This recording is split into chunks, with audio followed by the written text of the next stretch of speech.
ബെരാക്ക് international മിനിസ്ട്രീസിൻ്റെ word of truth പ്രോഗ്രാമിലേക്ക് നിങ്ങളെ സ്വാഗതം ചെയ്യുന്നു. ഇന്ന് നമ്മൾ വേദപുസ്തക അടിസ്ഥാനത്തിലുള്ള ചില ചോദ്യങ്ങളുടെ സംശയങ്ങളുടെ മറുപടിയായിട്ടാണ് ഇന്ന് നമ്മൾ ഇരിക്കുന്നത്. നമുക്ക് ചോദ്യങ്ങളിലേക്ക് പ്രവേശിക്കാം. എന്നോടൊപ്പം ചേരുന്നത് ബ്രദർ ജിജോ. ഇന്നത്തെ ഒരു വളരെ പ്രധാനപ്പെട്ട ചോദ്യം എന്ന് പറയുന്നത് വിവാഹത്തെക്കുറിച്ചാണ്. ഇന്ന് സമൂഹങ്ങൾ വിവാഹം ഒരു പ്രസക്തമല്ലാത്ത അല്ലെ വിവാഹങ്ങളൊന്നും വലിയ കാര്യമല്ലാത്ത ഒരു കാലഘട്ടത്തിലാണ് ഇപ്പോൾ ഒരു തലമുറ നമ്മളൊക്കെ ജീവിക്കുന്നത്. ഇപ്പോൾ വിവാഹം എത്രമാത്രം പ്രസക്തമാണ്, ബൈബിൾ അതിനെക്കുറിച്ച് എന്താണ് പറയുന്നത് എന്നറിഞ്ഞാൽ കൊള്ളായിരുന്നു. പറഞ്ഞ കാര്യം വളരെ ശരിയാണ്. കാരണം ഇന്നത്തെ കാലഘട്ടത്തിൽ വിവാഹം വേണ്ട എന്ന് തീരുമാനിക്കുന്ന അനേകം, പ്രത്യേകിച്ച് പെൺകുട്ടികൾ എന്തിനാണ് വിവാഹം കഴിക്കുന്നൊരു ചോദ്യത്തിലേക്ക് വരുന്നുണ്ട്. അതുപോലെ ഇനി മുമ്പോട്ടുള്ള കാലഘട്ടത്തിൽ അത് കൂടാൻ സാധ്യതയുണ്ട്. കാരണം വിവാഹം എന്ന് പറയുന്നത് പലരുടെയും പ്രൈവറ്റ് ലൈഫിനെ ബാധിക്കുന്ന, വേറൊരാൾ ഇൻട്രൂഡ് ചെയ്യാൻ ഇഷ്ടപ്പെടാത്ത ഒത്തിരി പ്രൈവറ്റായിട്ട് മാറുന്ന ആൾക്കാർ ഇന്ന് കൂടുതലുണ്ട്. ഇപ്പം നമ്മുടെ റൂം, നമ്മുടെ മൊബൈൽ ഫോൺ, നമ്മുടെ ആ ക്ലോസ്ഡ് എൻവയറൺമെൻറ്റിലേക്ക് വേറെ ആരും വരണ്ട, ഞാൻ സമാധാനത്തോടെ ജീവിച്ചോളാം എന്ന് വിചാരിക്കുന്ന അനേകം കുട്ടികളുണ്ട്. പ്രത്യേകിച്ചും പെൺകുട്ടികൾക്ക് വിദ്യാഭ്യാസം ലഭിക്കുകയും ജോലി ലഭിക്കുകയും ഒക്കെ ചെയ്തു കഴിഞ്ഞപ്പോൾ ഈ കുടുംബത്തെക്കുറിച്ചുള്ളൊരു കൺസെപ്റ്റ്, അതായത് മക്കളെ നോക്കി വീട്ടിലിരിക്കാൻ ഒരാൾ വേണം, അപ്പനമ്മയെ നോക്കാൻ ഒരാൾ വേണം, ആ രീതിയിൽ ഇന്ന് വിവാഹം കഴിക്കാൻ ആരും തന്നെ തയ്യാറല്ല. അപ്പോൾ അതുകൊണ്ട് തന്നെ വിവാഹം പഴയതുപോലെ ആൺപിള്ളേർക്ക് ഇനി ഈസി ആയിരിക്കില്ല എന്നാണ് ഞാൻ വിചാരിക്കുന്നു. കാരണം അവർ ഒരാളെ വീട്ടിൽ കൊണ്ടുവന്ന് പണിയാൻ വിടുന്ന ആ ഒരു പഴയ ശൈലി, ഇപ്പോൾ ഒരു പെൺകുട്ടിയെ കല്യാണം കഴിച്ച് അപ്പനെ അമ്മയെ നോക്കാൻ വേണ്ടി അല്ലെങ്കിൽ വീട് സംരക്ഷിക്കാൻ വേണ്ടി ഒരാളെ കൊണ്ടുവിടുന്ന ആ പഴയ ശൈലി, ആ പാട്രിയാർക്കൽ ശൈലി ഇനി അങ്ങോട്ട് നടക്കാൻ ഇത്തിരി പാടാണ്. കാരണം ഈ പെൺകുട്ടികൾ വിദ്യാഭ്യാസം നേടുകയും അവർ ജോലി നേടുകയും അവർ ഭർത്താക്കന്മാരെക്കാൾ കൂടുതൽ സാലറി വാങ്ങിക്കുകയും, അതുമാത്രമല്ല ഈ പെൺകുട്ടികളെക്കുറിച്ച് അവരുടെ അപ്പനമ്മമാർ, അതായത് പെൺപിള്ളേരുടെ അപ്പനമ്മമാർ തന്നെ സ്വപ്നങ്ങൾ കാണുകയും അവരിങ്ങനെ ജീവിക്കണമെന്നൊക്കെ ആഗ്രഹിക്കുകയും ചെയ്യുന്ന ഈ ഒരു കാലഘട്ടത്തിൽ ഇനി പഴയ രീതിയിലുള്ള നോക്കിയുള്ള കല്യാണമൊന്നും എളുപ്പമായിരിക്കില്ല എന്നാണ് എൻ്റെ ചിന്ത. ഇപ്പോൾ ഒരു പെൺകുട്ടി എന്നോട് പറഞ്ഞു, ഞാൻ എന്തിനാണ് കല്യാണം കഴിക്കുന്നത്, ഒരാൾ പറയുന്ന മുഴുവൻ കേട്ട് ജീവിതകാലം മുഴുവൻ ഭർത്തൃ നിയമത്തിൻ്റെ കീഴിലേക്ക് പോകണം, അവനാണ് 5 പൈസയുടെ ഉപകാരമില്ല, എന്തിനാണ് കല്യാണം കഴിച്ചതെന്ന് വളരെ റിഗ്രറ്റോടെ ചിന്തിക്കുന്നുണ്ട്. ആ വിവാഹബന്ധത്തിലെ ആ സന്തോഷങ്ങൾക്ക് വേണ്ടി 100,000 ഉപായങ്ങൾ വെളിയിലുണ്ടെന്നുള്ളതാണ്. അതായത് ഇന്നത്തെ തലമുറ ചിന്തിക്കും, എന്തിനു വേണ്ടിയാണ് അതിനൊരു വിവാഹം കഴിച്ച ഒരാളുമായിട്ട് ബാധ്യതയിലേക്ക് പോകുന്നതെന്നൊരു ചോദ്യം. അതായത് കുടുംബങ്ങളുടെ പ്രസക്തി ഇല്ലാതായിക്കൊണ്ടിരിക്കുന്നതാണ്, പ്രത്യേകിച്ച് വികസിത രാജ്യങ്ങളിൽ. ഒരു കാലത്ത് ക്രിസ്തീയ രാജ്യങ്ങളായിരുന്ന രാജ്യങ്ങളിലാണ് ഇത് കൂടുതൽ ഫ്രീഡമുള്ള, മോഡേണിറ്റി കടന്നു വരാൻ തടസ്സമില്ലാതിരുന്ന രാജ്യങ്ങളിലാണ് ഇങ്ങനെയുള്ള ഫ്രീക്ക് തിങ്കിങ് കൂടുതലുള്ളത്. പക്ഷേ വിവാഹം എന്ന് പറയുന്നത് ജസ്റ്റ് ആ എൻജോയ്മെൻറ്റ് മാത്രമല്ല. ഒരു സ്ത്രീയും പുരുഷനും എന്ന് പറയുമ്പോൾ ദൈവം സൃഷ്ടിക്കുമ്പോൾ അവർക്ക് ഇമോഷണൽ ആയിട്ടും അവരുടെ ജീവിതത്തിലെ ഓരോ കാഴ്ചപ്പാടുകളായിട്ടും ഒക്കെ 2 പോൾസാണ്. അതായത് ഒരു വളരെ പ്രശസ്തമായൊരു ബുക്കുണ്ട്, men are from Mars and women are from Venus. ഇത് രണ്ടും 2 ആൾക്കാർ, 2 തരം ചിന്താഗതിയുള്ളവരാണ്. പുരുഷന്മാർ ചിന്തിക്കുന്നവരല്ല സ്ത്രീകൾ ചിന്തിക്കുന്നത്. ഈ ശാരീരികമായിട്ട് മാത്രമല്ല, ശാരീരികമായിട്ടൊരു നഖം പോലും വ്യത്യാസമാണ്. അവർ ടോട്ടലി ഡിഫറെൻ്റ് ആയിട്ടുള്ള ആൾക്കാരായിട്ടാണ് ദൈവം വെച്ചിരിക്കുന്നത്. പക്ഷേ അത് പരസ്പരം സിങ്ക് ചെയ്ത് ഒന്നാകുന്ന രീതിയിലാണ്. ഇപ്പോൾ ഒരു പോസിറ്റീവ് ഒരു നെഗറ്റീവും പോലെയാണ്. ഇത് ഒന്നിച്ച് ചേരുമ്പോൾ അത് ഒരു സിമെട്രിയിലേക്ക് വരുന്ന രീതിയിലാണ് ദൈവം ഡിസൈൻ ചെയ്തിരിക്കുന്നത്. ലൈംഗികമായ കാര്യങ്ങൾ മാത്രമല്ല, ഈവൻ ചിന്തകളിലും ഈവൻ വിചാരങ്ങളിലും എനിക്ക് നേരെ ഓപ്പോസിറ്റായിട്ടുള്ള അല്ലെങ്കിൽ വേറെ രീതി ചിന്തിക്കുന്ന ഒരാളുമായിട്ട് ഒന്നിച്ചു പോവുക, അതാണ് ശരിക്കും ലിവിങ്ങിൻ്റെ ഏറ്റവും പ്രധാനപ്പെട്ട കാര്യം. അപ്പോൾ വിവാഹം എന്ന് പറയുന്നൊരു സാങ്ക്ടിഫിക്കേഷൻ പ്രോസസ്സാണ്, ഒരു വിശുദ്ധീകരണത്തിനുള്ള ഒരു പരിപാടിയാണ്. ദൈവം അത് അങ്ങനെയാണ് വെച്ചിരിക്കുന്നത്. അപ്പോൾ അതുകൊണ്ട് തന്നെ വിവാഹം ഒഴിവാകുമ്പോൾ നമ്മൾ ഒഴിവാക്കുന്നത് ദൈവം നമുക്ക് വേണ്ടി വെച്ചിരിക്കുന്ന വിശുദ്ധീകരണത്തിൻ്റെ വഴിയാണ്. അത് എത്ര ബുദ്ധിമുട്ടുള്ള വിവാഹമാണെങ്കിലും ഒരു പുരുഷനും സ്ത്രീയും എന്ന് പറയുന്നതിനകത്തുള്ളൊരു പരസ്പരമുള്ളൊരു കോംപ്ലിമെൻ്ററി ആയിട്ടാണ് ആ ബന്ധം പോകുന്നത്. ആ കോംപ്ലിമെൻ്ററി റിലേഷൻഷിപ്പ് ഇല്ലാതാകുമ്പോൾ ഒരു മനുഷ്യൻ, ഒരു സ്ത്രീ എന്നുള്ള നിലയിലോ അല്ലെങ്കിൽ ഒരു പുരുഷൻ എന്നുള്ള നിലയിലോ എന്തുമാത്രം വളരണം എന്നുള്ളതിന് ഒരു തടസ്സമിടുകയാണ് ചെയ്യുന്നത്. അതേസമയത്ത് വേദപുസ്തകത്തിൽ ഇങ്ങനെയാണ് പറയുന്നുണ്ട്, ഒരുവൻ വിവാഹം കഴിക്കേണ്ടതെന്ന് തോന്നുകയാണെങ്കിൽ അങ്ങനെ ഇരിക്കുന്നതുകൊണ്ട് കുഴപ്പമില്ല. കാരണം വിവാഹം ഈസ് നോട്ട് അബ്സല്യൂട്ട്ലി എസെൻഷ്യൽ, കഴിച്ചേ പറ്റൂ എന്നില്ല. ദൈവം അങ്ങനെ ഒരു കൃപ തരികയാണെങ്കിൽ, വിവാഹം കഴിക്കാതെ ജീവിക്കാൻ ഒരു കൃപ തരികയാണെങ്കിൽ ദാറ്റ്സ് ഫൈൻ, അങ്ങനെ ആകുന്നതുകൊണ്ട് കുഴപ്പമില്ല. പക്ഷേ വിവാഹം കഴിക്കാൻ ഇങ്ങനെയുള്ള എക്സ്ക്യൂസുകൾ, അതായത് ഒറ്റയ്ക്ക് ജീവിക്കുന്നതല്ല നല്ലത്, വേറെ ആൾ എന്തിനു പറയുന്നത് കേൾക്കുന്നതിന് എന്നൊക്കെ ചോദിച്ചു കഴിയുമ്പം we are limiting our own sanctification. നമുക്ക് വിശദീകരണത്തിനുള്ള വഴിയെ നമ്മൾ അടച്ചു കളയാണ് ചെയ്യുന്നത്. അപ്പോൾ അതിനുള്ള കൂടുതൽ കാരണമെന്ന് അതിൻ്റെ പ്രധാനപ്പെട്ട കാരണം എന്ന് പറയുന്നത് ഈ മോഡേണിറ്റിയുടെ വരവാണ്. അപ്പോൾ വിവാഹം എന്ന് പറയുന്നത് വിശദീകരണത്തിനുള്ള വഴി ആയതുകൊണ്ട് നമ്മളെപ്പോഴും ഈ വിവാഹത്തിന് മുൻപും ശേഷവും മനസ്സിൽ വെക്കേണ്ട ഒരു കാര്യമാണ് സ്ത്രീയുടെ തല പുരുഷൻ, പുരുഷൻ്റെ തല ക്രിസ്തു, ക്രിസ്തുവിൻ്റെ തല ദൈവം എന്നുള്ളൊരു പ്രിൻസിപ്പിൾ. ഈ പ്രിൻസിപ്പിൾ വിവാഹ ബന്ധത്തെക്കുറിച്ചാണ്, അല്ലാതെ ആത്മീയ ജീവിതത്തെക്കുറിച്ചല്ല. ആത്മീയ ജീവിതത്തിൽ ഓരോ സ്ത്രീയും ആ ക്രിസ്തുവിൻ്റെ തലയുടെ അവയവങ്ങളാണ്, നമ്മളെല്ലാവരും ഒരുപോലെയാണ്. പക്ഷേ വിവാഹ ബന്ധത്തിനകത്തുള്ള സ്പിരിച്വൽ ഓർഡർ എന്ന് പറയുന്നത് സ്ത്രീയുടെ തല പുരുഷൻ, പുരുഷൻ്റെ തല ക്രിസ്തു, ക്രിസ്തുവിൻ്റെ തല ദൈവം എന്നുള്ളത്. അപ്പോൾ ആ വിവാഹം എന്ന് പറയുന്നത് ആ ദൈവത്തിൻ്റെ ഇൻറ്റൻഷൻ പൂർത്തിയാക്കാനാണ്, മനുഷ്യനെക്കുറിച്ചുള്ള ദൈവത്തിൻ്റെ ഇൻറ്റൻഷൻ പൂർത്തിയാക്കുന്നതിന് വേണ്ടിയുള്ള ഒരു കാര്യം കൂടിയാണ്. ഇതൊരു ലൈംഗിക സംതൃപ്തിക്ക് വേണ്ടിയുള്ളൊരു പരിപാടിയല്ല അത്. ഇത് ദൈവത്തിന് മനുഷ്യനെക്കുറിച്ചുള്ളൊരു ഇൻറ്റൻഷനുണ്ട്, ആ ഇൻറ്റൻഷൻ പൂർത്തിയാക്കുന്നതിന് വേണ്ടിയുള്ളൊരു പരിപാടിയാണ്. ഇപ്പോൾ വിവാഹം എല്ലാവർക്കും അതുകൊണ്ട് തന്നെ മാന്യവും എല്ലാവരും ആഗ്രഹിക്കേണ്ടതും കാത്തിരിക്കേണ്ടതും ദൈവത്തിൻ്റെ ഹിതത്തിനായിട്ട് വെയിറ്റ് ചെയ്യേണ്ടതുമായിട്ടുള്ളൊരു കാര്യമാണെന്ന് ഞാൻ വിശ്വസിക്കുന്നത്. എങ്ങനെ നമുക്കൊരു ഒരു ഒരു ക്രിസ്തീയ വിശ്വാസി നമുക്ക് വിവാഹത്തെക്കുറിച്ച് ചിന്തിക്കുമ്പോൾ പലപ്പോഴും ഒരു ആശയക്കുഴപ്പം ഉണ്ടാകാറുണ്ട്. എങ്ങനെയാണ് ഞാനൊരു പങ്കാളിയെ കണ്ടെത്തട്ടെ? നമുക്കിപ്പം 2-3 വഴികളുണ്ട്. ഇപ്പോൾ പണ്ടത്തെ ഒരു രീതി എന്നൊരു കൺവെൻഷനലായിട്ടുള്ള ഒരു മെത്തേഡ് എന്ന് പറയുന്നത് അറേഞ്ച്ഡ് മാരേജ് ആയിരുന്നു.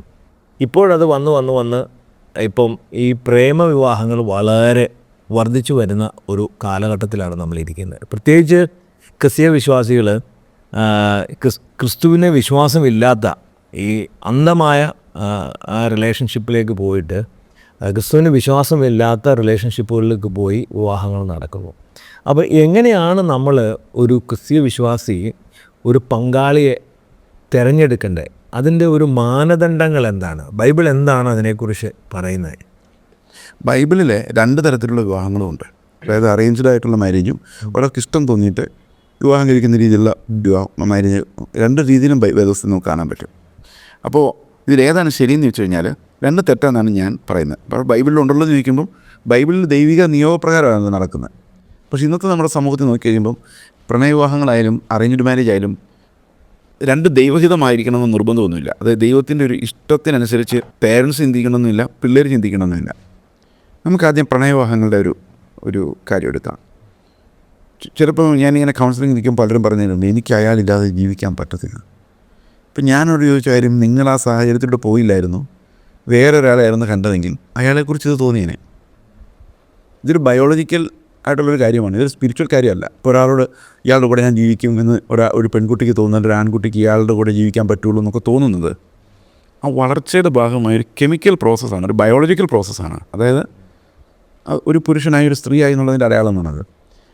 അത് ആ വ്യക്തി ആയില്ലെങ്കിലും ഒരു കുഴപ്പമില്ല, അതൊരു ഇല്യൂഷനാണ്. ഇയാളില്ലാതെ ജീവിക്കാൻ പറ്റില്ല എന്നുള്ളത് നമ്മൾ ഉണ്ടാക്കി വെക്കുന്നതാണ്, നമ്മൾ തോട്ട് പ്രോസസ്സിലൂടെ ഉണ്ടാക്കിയെടുക്കുന്ന ഒരു കൺസെപ്റ്റാണ്. അത് റിയാലിറ്റി അല്ല. ആ വ്യക്തി ഇല്ലെങ്കിൽ സന്തോഷമായിട്ട് ജീവിക്കാൻ പറ്റും, അതങ്ങനെയാണ്. അതുകൊണ്ട് തന്നെ പ്രണയവിവാഹങ്ങളുടെ ഒരു പ്രശ്നം എന്ന് പറഞ്ഞാൽ ലവ് ഈസ് ബ്ലൈൻഡ് എന്ന് പറയുന്ന പോലെ ഇത് ആരോട് എപ്പോൾ തോന്നുമെന്ന് പറയാൻ പറ്റത്തില്ല. റീസൺ ഇല്ല, പലപ്പോഴും യുക്തിയില്ല. ഒരു ദിവസം ഒരു പെൺകുട്ടി ഒരാളുടെ കൂടെ ഒളിച്ചോടിപ്പോയി. അപ്പോൾ പിടിച്ചു കഴിഞ്ഞപ്പോൾ പെൺകുട്ടി നീ എങ്ങനെ ഇവനെ പ്രേമിച്ചത് എന്ന് വെച്ച് കഴിഞ്ഞപ്പം അവൾ പറഞ്ഞത് ഇദ്ദേഹം ഒരു ഡ്രൈവറാണ്, അദ്ദേഹം ഇവർ കോളേജിൽ പോയിക്കൊണ്ടിരുന്ന വണ്ടി ഓടിച്ചുകൊണ്ടിരുന്ന, സ്കൂളിൽ പോയിക്കൊണ്ടിരുന്ന വണ്ടി ഓടിച്ചുകൊണ്ടിരുന്നതാണ്. ആ കൊച്ചു പറഞ്ഞത് അയാൾ വണ്ടി വളവിങ്ങനെ വീശിയെടുക്കുന്ന കണ്ടപ്പോൾ എനിക്ക് ഇഷ്ടം തോന്നിയ അതാ വളവ് ഒറ്റ കൈ കൊണ്ട് വളയ്ക്കുന്ന കണ്ടിട്ടാണെങ്കിലേ എനിക്ക് ഇഷ്ടം തോന്നിയെന്ന് പറയാം. അതാണ് അത്ര സില്ലിയായിട്ടാണ് ഈ ആൾക്കാർ പോയി വീഴുന്നത്. അതുകൊണ്ട് തന്നെ പ്രണയവിവാഹങ്ങൾ ഇന്ത്യയുടെ പശ്ചാത്തലത്തിൽ ഭയങ്കര ബുദ്ധിമുട്ടുണ്ടാക്കുന്ന കാര്യമാണ്. കാരണം ഇതെന്താണെന്നൊന്നും മനസ്സിലാക്കാനുള്ളൊരു പരിജ്ഞാനം ആ സമയത്ത് പിള്ളേർക്ക് ഉണ്ടായിരിക്കില്ല. അന്ന് എല്ലാ സെൻസും ഓഫായി പോവാണ്. അത്രയും കാലം വളർത്തി വലുതാക്കിയ മാതാപിതാക്കളെ അല്ലെങ്കിൽ സഹോദരങ്ങളെല്ലാം ഒരു നിമിഷം മറന്നുകൊണ്ട് ഒരു പരിചയമില്ലാത്ത, ഒരു ബന്ധമില്ലാത്ത, ഡീപ്പായിട്ടൊന്നും അറിയാൻ പാടില്ലാത്ത, പെട്ടെന്ന് ഉണ്ടാകുന്ന ഒരു കുമിള പോലെ ഉണ്ടായി വരുന്ന ഒരാളുടെ പുറകെ പോകാമെന്ന് പറയുന്നത് അതിനകത്തൊരു ലോജിക്കും ഇല്ലാത്ത രീതിയിലാണ് പലപ്പോഴും ഇത് കാണപ്പെടുന്നത്. പ്രത്യേകിച്ച് മാതാപിതാക്കളുടെ കാര്യം പറയുന്നത്, ഏതായാലും പ്രായമായി നമ്മളൊരു കാലഘട്ടം കഴിയുമ്പോൾ മാതാപിതാക്കളുടെ ഇഷ്ടത്തിനപ്പുറത്തേക്ക് പോകേണ്ടി വരും. നമ്മുടെ പുതിയ തലമുറകൾ എപ്പോഴും അങ്ങനെയാണ് വരുന്നത്. അതിനേക്കാളും പ്രശ്നം എന്ന് പറയുന്നത് ഒരു മനുഷ്യനെ ഇൻഡിപെൻഡൻ്റായിട്ട് അനലൈസ് ചെയ്യാൻ ഈ പ്രേമം തലയ്ക്ക് പിടിച്ച് കഴിഞ്ഞാൽ പിന്നെ സാധിക്കില്ല. പെമ്പിള്ളേർ പലരും പറയുന്നത് ഞാൻ കല്യാണം കഴിഞ്ഞാൽ അവനെ ശരിയാക്കി എടുത്തോളാം എന്നുള്ളതാണ്. മിക്കവാറും ഇവരുടെ കഥ അതോടെ തീരാനാണ് സാധ്യത. ഇത് ഒരു തെറ്റിദ്ധാരണയാണ്. നമുക്ക് ആരെയും നന്നാക്കാൻ പറ്റില്ല.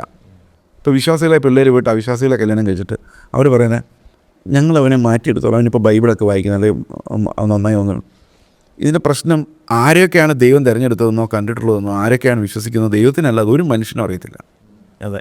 ഇപ്പോൾ 10 ദിവസം കഴിയുമ്പോൾ ഇവനെ നന്നാക്കിയെടുത്തോളം നമുക്കൊരിക്കലും നമ്മളെ തന്നെ നന്നാക്കാൻ നമുക്ക് പറ്റുന്നില്ല. അന്നേരമാണ് വേറെ ആളെ നന്നാക്കുന്നത്. നമ്മളെ തന്നെ എത്ര നാളായിട്ട് നന്നാക്കാൻ ശ്രമിച്ചുകൊണ്ടിരിക്കുന്നു. ഇനി എത്രയോ കിലോമീറ്റർ പോയാലാണ് നമ്മൾ മുമ്പോട്ട് വിശുദ്ധ ജീവിതം മുമ്പോട്ട് കൊണ്ടുപോകുന്നത്. അപ്പോൾ വേറെ ആളെ നന്നാക്കിക്കൊള്ളാം എന്ന് പറയുന്ന ഗ്യാരണ്ടിയിൽ പോയി ചാടുന്നത് വളരെ മണ്ടത്തരമാണ്. ഞാൻ ആലോചിച്ചിട്ടുണ്ട്, എൻ്റെ ജീവിതത്തിൽ ഇപ്പം എൻ്റെ ഭാര്യയെ കണ്ടുമുട്ടിയില്ല, ഞാൻ വേറൊരാളോട് ജീവിച്ചേനെ. ഇപ്പോൾ എൻ്റെ ഭാര്യയെ കണ്ടുമുട്ടി ദൈവം കാണിച്ചു തന്നു, വിവാഹം കഴിച്ചു. അത് കർത്താവിൻ്റെ വ്യക്തമായ ഗൈഡൻസോടെയാണ് ഞാൻ. പല ആൾക്കാർ എൻ്റെ ഭാര്യയുടെ പേര് കേൾക്കും, നിങ്ങൾ പ്രണയവിവാഹമാണെന്ന് ചോദിക്കാറുണ്ട്. പക്ഷേ കല്യാണം കഴിഞ്ഞ ശേഷവും ഞങ്ങൾക്ക് സംസാരിക്കാൻ ഭയങ്കര ബുദ്ധിമുട്ടായിരുന്നു. കാരണം അത് പ്യുവർലി യാതൊരു പ്രണയവും ഇല്ലാതിരുന്നൊരു വിവാഹമാണ്. എന്ന് പറഞ്ഞു കഴിഞ്ഞാൽ ഞങ്ങൾക്കൊന്നും അറിയില്ല. പക്ഷേ ഈ പ്രണയവിവാഹങ്ങളുടെ ഒരു പ്രോബ്ലം എന്ന് പറയുന്നത്, അത് മറ്റൊരാളെക്കുറിച്ച്, ഞാൻ ആരെയാണ് വിവാഹം കഴിക്കാൻ പോകുന്നത് ആ ആളെക്കുറിച്ച് നമുക്കൊരു അട്രാക്ഷൻ, ഒരു ഡോപ്പമിൻ അട്രാക്ഷൻ തോന്നുന്നുണ്ട്. ഈ ആളെക്കുറിച്ചുള്ള ഒരു നെഗറ്റീവും നമ്മുടെ ഉള്ളിൽ രജിസ്റ്റർ ചെയ്യത്തില്ല. ഇത്രയും നല്ലൊരു മനുഷ്യൻ ലോകത്തില്ല എന്നാണ് നമ്മൾ ചിന്തിക്കുന്നത്. എന്ത് പാവമാണ്, ഇത് പ്രിറ്റൻഷനാണ്. അതുകൊണ്ട് ഇത് കേൾക്കുന്ന പിള്ളേർ, മക്കൾ ആരെങ്കിലും ഇങ്ങനെയുള്ള ഏതെങ്കിലും കുരുക്കിലേക്ക് നോക്കിക്കൊണ്ടിരിക്കുകയാണെങ്കിൽ, ഞാൻ പറയുന്നത് ഈ പ്രണയത്തിലായിരിക്കുന്ന സമയത്ത് ചില സൂചനകൾ കാണും. പക്ഷെ നമ്മൾ ഈ സ്നേഹത്തിൻ്റെ ഓവർ എക്സ്പ്രഷൻ കാരണം സൂചനകൾ നമ്മൾ മൈൻഡ് ചെയ്യത്തില്ല. ടോക്സിക്കാണ്, ഇയാൾ ശരിയല്ല എന്നുള്ള പല സിഗ്നൽസും നമ്മുടെ ഉള്ളിൽ വരും. പക്ഷെ നമ്മൾ മൈൻഡ് ചെയ്യില്ല. ആ സ്നേഹത്തിനകത്തത് സാരമില്ല, അത് ഇങ്ങനെ ഞാൻ തെറ്റിദ്ധരിച്ചായിരിക്കും എന്ന് പറഞ്ഞാൽ ഇൻഡ്യൂഷൻസിനെ എല്ലാം ബ്ലൈൻഡ് ആക്കാൻ മാത്രമുള്ള പവർ ഈ ഡോപ്പമിനുണ്ടല്ലോ. ഈ ഒരു പ്രണയം എന്ന് പറയുന്നത് അത്ര ഭയങ്കര ഇൻറ്റൻസ് ആയിട്ടുള്ളൊരു ഫീലിംഗാണ്. ഇത് പ്രകൃതിയിൽ തന്നെ ഇത് അങ്ങനെ ഉണ്ടാകുന്നതാണ്. അതിന് മനുഷ്യൻ പാപി ആയതുകൊണ്ട് ഇത് മിക്കവാറും ഗുണമായിട്ടുണ്ടാകാറില്ല. അമേരിക്കയിലൊക്കെ ആണെങ്കിൽ വിവാഹം കഴിച്ചു പിന്നെ അങ്ങ് ഡൈവോഴ്സ് ചെയ്ത് വേറെ കല്യാണം കഴിക്കും. ഇവിടെ അത് നടക്കില്ല. ഇവിടെ കൾച്ചറലി ഡൈവോഴ്സൊക്കെ ഇപ്പോൾ ഇഷ്ടംപോലെ വർദ്ധിക്കുന്നുണ്ടെങ്കിലും ഇറ്റ്സ് നോട്ട് അത്ര ഈസി ആയിട്ട് അങ്ങ് അക്സെപ്റ്റഡ് അല്ല. അതുകൊണ്ട് ഇവിടെ പ്രത്യേകിച്ചും പ്രണയവിവാഹങ്ങൾ ഫെയിലാകാനുള്ള കൂടുതൽ സാധ്യത ഇത് മുൻകൂട്ടി നമുക്ക് ഈ ആളെ മനസ്സിലാക്കാൻ പറ്റുന്നില്ല എന്നുള്ളതാണ്. അതേസമയത്ത് അറേഞ്ച്ഡ് മാരേജ് വരുമ്പം അറേഞ്ച്ഡ് മാരേജ് കുറച്ചുകൂടി സ്റ്റേബിളാണ്. കാരണം കുറച്ചുകൂടെ തലയിൽ ആൾതാമസമുള്ള, അതായത് ഡോപ്പമിൻ ബാധിക്കാത്ത കുറേ ആൾക്കാർ, അല്ലെങ്കിൽ പ്രണയം തലയ്ക്ക് പിടിക്കാത്ത കുറേ ആൾക്കാർ ഇതിനകത്ത് അസസ്മെൻറ്റ് നടത്തും. ഇയാൾ കൊള്ളാം, ഇയാൾ കൊള്ളത്തില്ല, അവൻ ആ സ്വഭാവം ഉണ്ട്, വേണ്ട എന്ന് പറയാൻ ഒരു മെച്യൂറായിട്ടുള്ള കുറേ ആൾക്കാരുണ്ടെന്നുള്ളതാണ് ഈ അറേഞ്ച്ഡ് മാരേജിൻ്റെ ഒരു അഡ്വാൻറ്റേജ്. പക്ഷേ അതിനകത്ത് അതിൻ്റേതായ ഒരു പ്രോബ്ലം ഉണ്ട്. അതിൻ്റെ പ്രോബ്ലം എന്താണെന്ന് വെച്ച് കഴിഞ്ഞാൽ, ഒരു സ്ത്രീയും പുരുഷനും പണ്ടത്തെ കാലത്തൊക്കെ കല്യാണം കഴിഞ്ഞ് ആൾക്കാർ പറയാറുണ്ട്, കല്യാണപ്പന്തലിരിക്കുമ്പോഴാണ് ഞാൻ അവളുടെ മുഖം കണ്ടത്. നോക്കിയിട്ടില്ല, അത് ആരായാലും കുഴപ്പമില്ല. അപ്പോൾ എന്താ പ്രശ്നം എന്ന് വെച്ച് കഴിഞ്ഞാൽ, ഈ വിവാഹത്തിൽ പ്രവേശിക്കുകയും അവർ ഒന്നിച്ച് ജീവിക്കാൻ ശാരീരികമായി ഒന്നിക്കുവാൻ തീരുമാനിക്കുകയും ചെയ്യുന്ന സ്ട്രേഞ്ചേഴ്സാണ്. അപ്പോൾ ഒരു പെൺകുട്ടിയെ സംബന്ധിച്ചൊരു സ്ട്രേഞ്ചർ, ഒരു പരിചയമില്ലാത്ത, ഒരു സ്നേഹമില്ലാത്ത ഒരാൾ പെട്ടെന്ന് തൻ്റെ ജീവിതത്തിൻ്റെ ഭാഗമായി മാറുക, അല്ലെങ്കിൽ ഒരു ആൾക്ക് സബ്മിറ്റ് ആവുക എന്നൊക്കെ പറയുന്ന ഒരു പ്രയാസമാണ്. അതിന് ഇമോഷണലി ഭയങ്കര ബുദ്ധിമുട്ടുണ്ടാകുന്നത്. അതിനെ ചില ആൾക്കാരൊക്കെ വിളിക്കുന്നത് ഒരു ഇൻസ്റ്റിറ്റ്യൂഷണൽ റേപ്പ് എന്നാണ്. കാരണം ഈ കൺസെൻ്റ് എന്ന് പറയുന്നൊരു ഭാഗം അതിനകത്ത് വളരെ ലിമിറ്റഡാണ്. അപ്പോൾ എല്ലാത്തിനും അതിൻ്റേതായ പ്രോബ്ലംസ് ഉണ്ട്. ഇതിനകത്ത് കുറച്ച് മെച്യൂറായിട്ടുള്ള ആൾക്കാരും മാക്സിമം അന്വേഷിക്കും എന്നുള്ളത് കൊണ്ട് ഈ പ്രണയത്തിൻ്റെ ബ്ലൈൻഡ്നെസ് ഇതിനകത്തില്ല. അപ്പോൾ അറേഞ്ച്ഡ് മാരേജിന് കുറച്ചുകൂടി സ്റ്റെബിലിറ്റി ഉണ്ട്. ഇതൊക്കെ പറയുമ്പോഴും ഇത് രണ്ടും പ്രശ്നമെന്നാണ് ഞാൻ വിശ്വസിക്കുന്നത്. കാരണം രണ്ടിനകത്തും ജഡമാണ്, രണ്ടിനകത്തും പാപമാണ് ഇതെല്ലാം നിയന്ത്രിക്കുന്നത്. പിള്ളേരെ സംബന്ധിച്ച് അവരുടെ ഫ്ലഷിൻ്റെ ഡിസയർ ആണെങ്കിൽ, അതായത് ജഡത്തിൻ്റെ ആണെങ്കിൽ, ഇത് ജഡശരീരത്തിൻ്റെ ഡിസയേഴ്സ് ആണെങ്കിൽ, പേരൻസിനെ സംബന്ധിച്ച് അവരുടെ ജഡ മനസ്സിൻ്റെ ഡിസിഷൻസാണ് മിക്കവാറും ഒക്കെ. ഈ അറേഞ്ച്ഡ് മാരേജിനകത്ത് പലപ്പോഴും കണ്ടുവരുന്ന കണ്ടീഷൻസാണ്. എന്ന് വെച്ചാൽ മതം, ജാതി, അതുപോലെ തന്നെ സ്റ്റാറ്റസ്, എഡ്യൂക്കേഷൻ, ഭയങ്കര നിയമങ്ങളാണ് അതിനകത്ത് പലപ്പോഴും കണ്ടുവരുന്നത്. എന്നാൽ ലവ് മാരേജിൽ കണ്ടുവരുന്നതെന്ന് പറയുന്നത് ഇതൊന്നുമില്ല. എന്ന് പറഞ്ഞാൽ അന്ധമായി, എന്ന് വെച്ചാൽ ഒരു കണ്ടീഷൻസും അവിടെ ഇല്ല. നമ്മൾ എന്തെങ്കിലും കണ്ടീഷൻ പറയുമ്പം നോ കണ്ടീഷൻസ്. അപ്പോൾ ഇതിനകത്ത് കണ്ടീഷൻ ഉണ്ട്, അതിനകത്ത് അൺകണ്ടീഷണലായിട്ടുള്ള, പലപ്പോഴും നമ്മൾ ക്രിസ്തുവിൻ്റെ വഴിയിൽ പലപ്പോഴും അൺകണ്ടീഷണൽ ലവ് ആണ്, ഒന്നും നോക്കാതെ, അല്ലെങ്കിൽ ആ ദൈവത്തിൻ്റെ ഹിതം നോക്കിക്കൊണ്ട്. പക്ഷേ ഇവിടെ വരുമ്പോൾ ഉള്ള ഒരു പ്രശ്നം വെച്ചിട്ടുണ്ടെങ്കിൽ ഇത് അന്ധതയാണ്. എന്ന് വെച്ചാൽ സത്യത്തിൻ്റെ പരിജ്ഞാനം കൊണ്ടല്ല, അന്ധതയാണ് പലപ്പോഴും കണ്ടുവരുന്നത്. മറ്റിടത്ത് മുഴുവൻ കണ്ടീഷൻസാണ്. ഈ ശരിക്കും പറഞ്ഞാൽ അറേഞ്ച്ഡ് മാരേജിനകത്ത് പലപ്പോഴും കാണുന്നത് ഈ വിവാഹം കഴിക്കാൻ പോകുന്ന പുരുഷനും അല്ലെങ്കിൽ സ്ത്രീക്കും സ്വയമായ തിരഞ്ഞെടുപ്പ് ഇല്ല. സ്വന്തമായിട്ടൊന്നും അവർക്ക് തിരഞ്ഞെടുക്കാൻ പറ്റത്തില്ല. കാരണം അവിടെ ഒരു ഗ്രൂപ്പ് ഓഫ് ആളുകളാണ് അവിടെ നയിക്കുന്നതും നിയന്ത്രിക്കുന്നതും. ഇഷ്ടങ്ങളുണ്ടെങ്കിൽ അത് കുടുംബത്തിൻ്റെ ഒരു ഇഷ്ടമായിട്ടാണ് വരുന്നത്. പക്ഷേ ലവ് മാരേജിലേക്ക് വരുമ്പോഴത്തേക്കും അവിടെ കുടുംബമില്ല. അവിടെ ഇൻഡിപെൻഡൻ്റ് ആയ അവർ രണ്ടുപേരും തീരുമാനിക്കുന്നു. സന്തോഷമാണെങ്കിൽ അവർ സന്തോഷം അനുഭവിക്കുന്നു, ദുഃഖമാണെങ്കിൽ ദുഃഖം അനുഭവിക്കുന്നു. കുറേ കാലം കഴിയുമ്പം മുമ്പോട്ട് പോകാൻ പറ്റില്ല എന്ന് അറിയുമ്പോഴത്തേക്കും അവർ വേർപിരിയുന്നു. ഇങ്ങനെ ഇതിനകത്ത് പ്ലസ്സും ഉണ്ട്, ഇതിനകത്ത് മൈനസും ഉണ്ട്. ഈ ലവ് മാരേജിലെ പ്ലസ് പലപ്പോഴും മൈനസ് ആകുന്നു, ഇതിലെ പ്ലസ് പലപ്പോഴും എന്താ പറയുന്നത് പലപ്പോഴും മൈനസ് ആകുന്നു. ഈ ലവ് മാരേജിൽ ഭയങ്കര ഇൻറ്റൻസായിട്ട് കാണാതിരിക്കാൻ പറ്റാതെ കല്യാണം കഴിച്ചവർ പിന്നീട് ഇവർ അങ്ങോട്ടും ഇങ്ങോട്ടും പറയുന്ന ചീത്ത കേട്ട് ഞാൻ അന്തം വിട്ട് പോയിട്ടുണ്ട്. കാരണം ഈ പ്രണയം മുഴുവൻ പിന്നീട് ഇയാൾ നേരത്തെ ഇങ്ങനെ അല്ലായിരുന്നല്ലോ. കാരണം എപ്പോഴും അഭിനയിക്കാൻ പറ്റില്ല. കല്യാണം വരെ ഒരു പുരുഷന് പ്രത്യേകിച്ച് അഭിനയിക്കാൻ പറ്റുള്ളൂ. അപ്പോൾ അതും ഈ ഊയിങ് എന്ന് പറയുന്നത്, പെൺകുട്ടിയെ സ്വാധീനിക്കുക എന്ന് പറയുന്നത് അതൊരു ഏത് സ്പീഷീസിലും, അതായത് ബുദ്ധിയുള്ള സ്പീഷീസിലും ഈ പെൺകുട്ടിയെ ആകർഷിക്കുക എന്ന് പറയുന്നൊരു പരിപാടി പുരുഷൻ ചെയ്യും. അത് വിവാഹം വരെ അതിൽ കൂടുതൽ അഭിനയിക്കാൻ അവന് കപ്പാസിറ്റി ഇല്ല. ഒക്കെ അത് കഴിയുമ്പോഴേക്കും പതുക്കെ അവൻ്റെ ഒറിജിനൽ സ്വഭാവം വെളിയിൽ വരുമ്പോഴാണ് ഈ പെൺകുട്ടി മനസ്സിലാക്കുന്നത് നേരത്തെ വന്ന ഐസ്ക്രീം പങ്കിട്ട് കഴിച്ച ആളല്ല ഇത് വേറൊരാളാണെന്ന് മനസ്സിലാകുന്നത്. അപ്പോഴേക്കും ഫാമിലി കുടുംബം എല്ലാം അകന്നു പോയിട്ടുണ്ടാവും. അത് പ്രത്യേകിച്ച് ഇങ്ങനെ ഫാമിലി ഭയങ്കര സ്ട്രോങ് ആയിട്ടുള്ള ഇന്ത്യ പോലുള്ള രാജ്യത്ത് എന്നെ സംബന്ധിച്ച് രണ്ടും ഒരു ഡിസൈപ്പിളിനെ സംബന്ധിച്ച് തെറ്റാണ് എന്ന് തന്നെയാണ് ഞാൻ വിശ്വസിക്കുന്നത്. പ്രണയത്തിൽ അകപ്പെടുക എന്ന് പറയുന്നത്, പേരൻസിൻ്റെ തീരുമാനത്തിലേക്ക് പോകുക എന്ന് പറയുന്നത് രണ്ടും ശരിക്കും പറഞ്ഞാൽ ഇന്നാഡിക്വസി ആയിട്ടാണ്. അതൊരു അപര്യാപ്തതയായിട്ടാണ്, ഒരു സ്പിരിച്വൽ ഇന്നാഡിക്വസി ആയിട്ടാണ് എനിക്ക് തോന്നുന്നത്. അതിൻ്റെ കാരണം എന്താണെന്ന് വെച്ച് കഴിഞ്ഞാൽ പേരൻസ് നോക്കുന്നത് കുടുംബത്തെ, നേരത്തെ പറഞ്ഞ കുടുംബത്തിൻ്റെ മാന്യത, സാമ്പത്തികമായിട്ടുള്ള അടിത്തറ, ജാതി, ഇത് ഭയങ്കര ഒരു കാര്യമാണ്. അപ്പം പേരൻസ് നോക്കുമ്പം പക്ഷേ ഈ ഡോപ്പമിന് ഫെറമോണൊന്നും ജാതിയൊന്നും അറിയത്തില്ല. അത് ഓപ്പോസിറ്റ് സ്പീഷീസിനെ, ഓപ്പോസിറ്റ് എന്താ പറയുന്നത് സെക്സിനെ മാത്രമേ ഐഡൻറ്റിഫൈ ചെയ്യുന്നുള്ളൂ. എന്നാൽ പേരൻസ് അത് ഓർഗനൈസ് ചെയ്യുമ്പോൾ ഇതിനകത്ത് ഈ സാമൂഹ്യമായ സോഷ്യൽ പാരാമീറ്റേഴ്സ് എല്ലാം അവർ നോക്കും. അപ്പോൾ അതിനകത്ത് ജാതി വർഷം യുഗങ്ങളായാലും ജാതി മാറിപ്പോവില്ല, സാമ്പത്തിക അസമത്വം ഇല്ലാതാവുകയില്ല. പാവപ്പെട്ട വീട്ടിലെ പിള്ളേർ അങ്ങനെ നിൽക്കും. കാരണം അല്ലെങ്കിൽ അവർ ആ ദാരിദ്ര്യത്തിൽ തന്നെ വിവാഹം കഴിക്കും. ദാരിദ്ര്യത്തിൽ തന്നെ ഇതൊരു ഇടകലരലില്ല. ആത്മാവുണ്ടെന്നൊക്കെ പറയുന്നുണ്ടെങ്കിലും ഒരു ഇടകലരലില്ല. അതുപോലെ വിദ്യാഭ്യാസമുള്ളവരിൽ ഒന്നിച്ച് കല്യാണം കഴിക്കും. അപ്പോൾ ഒരു വിദ്യാഭ്യാസമുള്ളൊരു തലമുറ ഉണ്ടാവും. ഇവരെപ്പോഴും ദരിദ്രരും ഉദ്ധരിക്കപ്പെടാത്തവരായിരിക്കും. അപ്പോൾ അതിനകത്തുള്ള ഈ അറേഞ്ച്ഡ് മാരേജിനകത്തുള്ള long term bad effects on the society പരിവർത്തനം ചെയ്യപ്പെടുന്നതേ ഇല്ല. കേരളത്തിന് വെളിയിലുള്ള സമൂഹങ്ങളിൽ അവർ ആ കുടുംബത്തിന് വലിയ കല്യാണം കഴിക്കാൻ സമ്മതിക്കില്ല. കാരണം വെച്ചാൽ ഈ സ്വത്ത് പങ്കത്ത് വെളിലോട്ട് പോകുന്നവർക്ക് താല്പര്യമില്ല. സെൽഫിഷ്, അതായത് സെൽഫ് സെൻട്രിക്കാണ്. ഇപ്പോൾ ഒരു 500 വർഷം കഴിഞ്ഞാൽ ഈ ജാതി ഇങ്ങനെ തന്നെ നിൽക്കും. കാരണം ആ സാമ്പത്തിക അസമത്വങ്ങളെല്ലാം അങ്ങനെ തന്നെ നിൽക്കും. ഇത് പോകുന്നതിനൊരു പ്രധാന ടൂളാണ് ഈ വിവാഹം എന്ന് പറയുന്നത്. ഇപ്പം എന്നെ സംബന്ധിച്ച് പ്രണയവിവാഹം അപകടകരമാണ്, ഇത് രണ്ടും അപകടകരമാണ്. അതുകൊണ്ടൊരു ഡിസൈപ്പിൾ എങ്ങനെ വിവാഹം കഴിക്കണം, അങ്ങനെ സ്പൗസിനെ തിരഞ്ഞെടുക്കുന്നതെന്ന് വെച്ച് കഴിഞ്ഞാൽ ഈ പേരൻസിൻ്റെ സ്ഥാനം അവൻ ദൈവത്തിന് കൊടുക്കണം. അല്ലെങ്കിൽ അവൻ്റെ മൈൻഡ്, വില്ല്. അപ്പോൾ ഇമ്പാഷനേറ്റ്, ഒരു പാഷനും ഇല്ലാതെ, ഡിസ്പാഷനേറ്റായിട്ട്, അത് ഒരു പാഷനും ഇല്ലാതെ ഇത് ഒബ്ജക്റ്റീവായിട്ട് ദൈവത്തിൻ്റെ ശബ്ദം കേൾക്കാൻ നമ്മൾ ഏതൊരു ഡിസൈപ്പിളും സമയമെടുക്കണമെന്ന് ഞാൻ വിചാരിക്കുന്നു. കാരണം എൻ്റെ പാഷൻസ് അതിനകത്ത് കർത്താവിൻ്റെ പറഞ്ഞ എൻ്റെ പാഷൻ എനിക്ക് പ്രശ്നമല്ല. ഞാനൊരു അഡൽട്ടാണ്, എനിക്ക് വിവാഹം കഴിക്കാൻ പ്രായം, എനിക്കിങ്ങനെയുള്ള പാഷൻസ് ഉണ്ട്. പക്ഷേ കർത്താവ് എൻ്റെ പാഷൻ അപ്പുറത്ത് നിൻ്റെ ഹിതം എന്താണ്? നിൻ്റെ ഹിതമാണ് എനിക്ക് എൻ്റെ ജീവിതത്തിൽ ഏത് വികാരങ്ങളെക്കാളും വലുത്.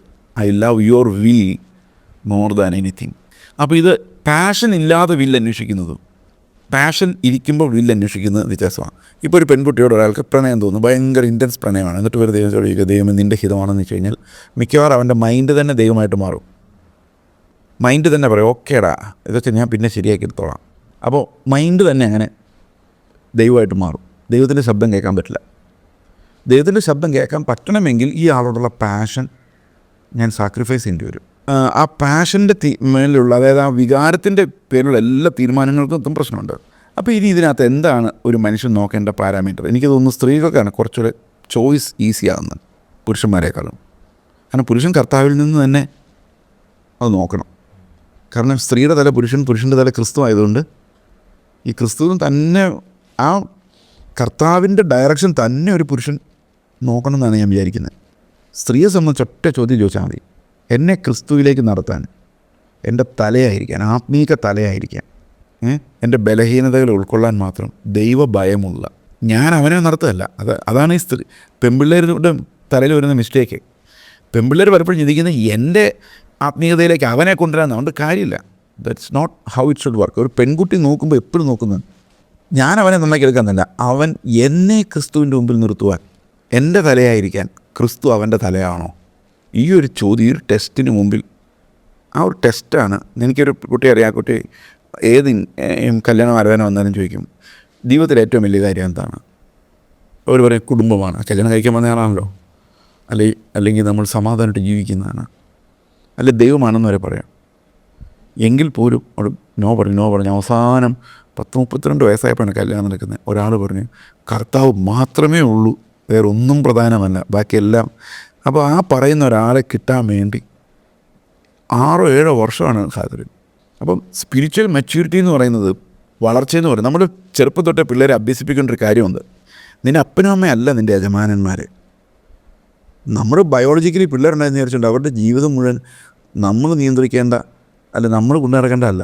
അവർ ക്രിസ്തുവിനോട് കണക്റ്റ് ആവുകയും കർത്താവിൻ്റെ ശബ്ദം കേൾക്കുകയും ആ കർത്താവ് പറയുന്നത്. അപ്പോൾ ഞാൻ പറയാം കർത്താവ് പറഞ്ഞിട്ടുണ്ട് ഇയാളുടെ കാര്യം, അങ്ങനെയൊന്നും കർത്താവ് പറയത്തില്ല. കർത്താവ് പറയുമ്പോൾ വചനപ്രകാരമാണ് പറയുന്നത്. എന്നിട്ട് വചനത്തിൻ്റെ വെളിപ്പാടിന് വെളിയിൽ കർത്താവ് ഒരിക്കലും ഒന്നും സംസാരിക്കുന്നില്ല. അപ്പോൾ തീർച്ചയായിട്ടും വിവാഹം എന്ന് പറയുന്നത് എങ്ങനെ കണ്ടെത്തണമെന്ന് ചോദിച്ചു കഴിഞ്ഞാൽ ഒരു ഡിസൈപ്പിളിന് മാത്രമേ ശരിക്കും ദൈവത്തിൻ്റെ സെൻസ് മനസ്സിലാവുകയുള്ളൂ. അതുകൊണ്ട് ഇപ്പോൾ അറേഞ്ച്ഡ് മാരേജ് ആണെങ്കിൽ പോലും, ഇനി അഥവാ ലവ് മാരേജ് ആണെങ്കിൽ പോലും, അതിനകത്ത് ദൈവഹിതമെന്ന് പറയുന്നൊരു കാര്യമാണ് ഏറ്റവും ഇമ്പോർട്ടൻ്റ് ആയിട്ടുള്ളൂ. ഇപ്പോൾ പാഷൻസ്, ഇപ്പം ഉദാഹരണത്തിന് ഞാനൊരു ദിവസം ഒരാളെന്നോട് ചോദിച്ചു, എൻ്റെ മോനൊരു കല്യാണം ആലോചിക്കണം. ഞാൻ പറഞ്ഞു ഓക്കെ. ഞാൻ പറഞ്ഞു കണ്ടീഷൻസ് ഉണ്ടെങ്കിൽ ഞാൻ ആലോചിക്കത്തില്ല. കാരണം പിന്നെ നിങ്ങൾ തന്നെ എഴുതുന്നതിനും ഇപ്പോഴത്തെ കണ്ടീഷൻസ് ഒന്നുമില്ല. പിന്നെ ഇത്തിരി തലമുടി വേണം.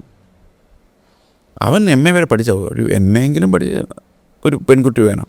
പിന്നെ ഇത്തിരി കാണാനൊക്കെ കൊള്ളാവുന്നതായിരിക്കണം. പിന്നെ ഒരു 5-6 ലക്ഷം രൂപയൊക്കെ മതി. കണ്ടീഷൻസ് ഒന്നുമില്ല. ഞാൻ പറഞ്ഞു ഇങ്ങനെ ഒരാളെ ചിലപ്പോൾ കാണുള്ളൂ, ആളെ നിങ്ങൾ പോയി കണ്ടുപിടിക്കുക, എനിക്കറിയത്തില്ല ഇതാരാ. അപ്പോൾ ഇത് ആകെ ഒരു മെസ്സി ഫീൽഡാണ്. നമ്മുടെ കുടുംബത്തിൻ്റെ പേര് നോക്കണം, സമ്പത്തിൻ്റെ കാര്യം നോക്കണം, ഇതിനൊരു ദൈവശബ്ദം കേൾക്കാൻ മാതാപിതാക്കൾക്കും പറ്റത്തില്ല. എൻ്റെ വികാരങ്ങളിൽ ഞാൻ ആ ആളെ സ്വന്തമായി കണ്ടുപോയി, അതുകൊണ്ട് എനിക്ക് ഇവിടെ ദൈവത്തിൻ്റെ ശബ്ദം കേൾക്കാൻ പറ്റില്ല. 2 പേരും തടവറയിലാണെന്നാണ് ഞാൻ വിശ്വസിക്കുന്നത്. ഈ തടവറയ്ക്കകത്ത് കിടക്കാതെ പിന്നെ സേഫ് എന്ന് പറയുന്ന പേരൻസാണ് കല്യാണം കഴിപ്പിക്കുന്നത്. അവസാനം പറയാമല്ലോ നിങ്ങൾ കെട്ടിച്ചെന്നു പറയാമല്ലോ. അതാണ് എല്ലാവരും ഭാവികളായതുകൊണ്ട് ബേസിക്കലി ഇതൊന്നും ശരിക്കും വർക്ക് ചെയ്യത്തില്ല. കർത്താവിൻ്റെ ശബ്ദം കേൾക്കാൻ കുഞ്ഞുങ്ങൾ ട്രെയിൻഡ് ആയിരിക്കണം. അവർ പ്രോപ്പർ ഡോക്ട്രിൻസ് ചെറുപ്പത്തിലെ ആരാണ് ക്രിസ്തു. ഞാൻ ക്രിസ്തീയ വിഭാഗങ്ങളെക്കുറിച്ചാണ് പറയുന്നത്. ആരാണ് ക്രിസ്തു എന്താണ് നമ്മൾ ആഗ്രഹിക്കുന്നത്, എന്താണ് വിശദീകരണം, എന്തിനാണ് ഞാൻ ജീവിക്കുന്നത്, ഞാൻ കുടുംബം വലുതാക്കാനാണോ അതോ എൻ്റെ വികാരങ്ങൾ തീർക്കാനാണോ, എന്താ എൻ്റെ ജീവിതത്തിൻ്റെ പർപ്പസ്. ഇതിലേക്ക് പോകുമ്പം ആ കുട്ടിക്ക് ദൈവം ചെറുപ്പകാലം തൊട്ട് ദൈവഹിതത്തെ ബഹുമാനിക്കുന്ന ഒരു കുട്ടിയാണെങ്കിൽ തക്ക സമയത്ത് ദൈവം കാണിച്ചു കൊടുക്കും. അല്ല പെട്ടെന്ന് പോയി ദൈവഹിതം എന്താണെന്ന് ചോദിച്ചു കഴിഞ്ഞാൽ കിട്ടണമെന്നില്ല. A disciple can listen to the word of God. അത് ദൈവത്തിൻ്റെ ശബ്ദം എന്താണെന്ന് അവർക്ക് കൃത്യമായിട്ട് കേൾക്കാൻ പറ്റും. അതാണ് ഞാൻ വിശ്വസിക്കുന്നത്. വിവാഹം എപ്പോഴും has to be the plan of God. സ്ത്രീയുടെ തല പുരുഷൻ, പുരുഷൻ്റെ തല ക്രിസ്തു, ക്രിസ്തുവിൻ്റെ തല ദൈവം. അതാണ് വിവാഹങ്ങൾ തക്കതായ സ്പൗസിനെ കണ്ടെത്താൻ ചെയ്യേണ്ടത്. ദൈവം നമ്മോട് എന്ത് സംസാരിക്കുന്നു, നമ്മുടെ ജീവിതത്തിൽ നമ്മൾ എങ്ങനെ മുമ്പോട്ട് പോകണമെന്നുള്ളതിനെക്കുറിച്ച് വേദപുസ്തകം പറയുന്നത് എന്താണ്, നമുക്ക് തുടർന്നും ചിന്തിക്കാം. ദൈവം നിങ്ങളെല്ലാവരും അനുഗ്രഹിക്കുമാറാകട്ടെ. നമുക്ക് പ്രാർത്ഥിക്കാം. കാണുന്നതെല്ലാം താൽക്കാലികം, കാണാത്തതൊന്നുണ്ട് നിത്യമായത്.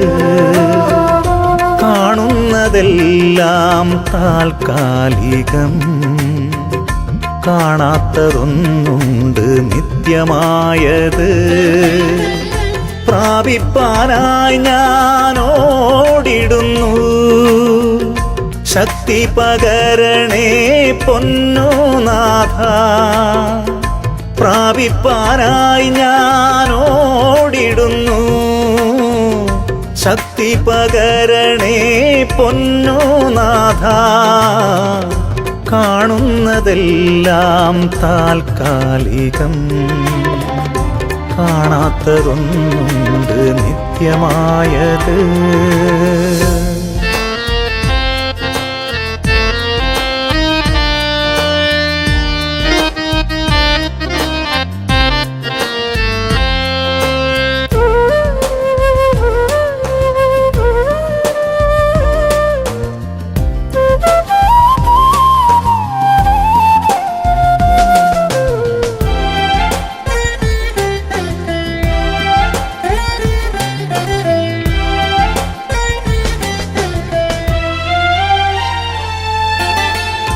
വൈഷമ്യമാകും കുന്നുകളും കൂരിരുൾ മൂടും വേളകളും, വൈഷമ്യമാകും കുന്നുകളും കൂരിരുൾ മൂടും വേളകളും, ഈശാനമൂലൻ പോലാഞ്ഞടിക്കുമ്പോൾ കൺമണി പോലെന്നെ കാത്തിടണേ. ഈശാനമൂലൻ പോലാഞ്ഞടിക്കുമ്പോൾ കൺമണി പോലെന്നെ കാത്തിടണേ. കാണുന്നതെല്ലാം താൽക്കാലികം, കാണാത്തതൊന്നുണ്ട് നിത്യമായത്.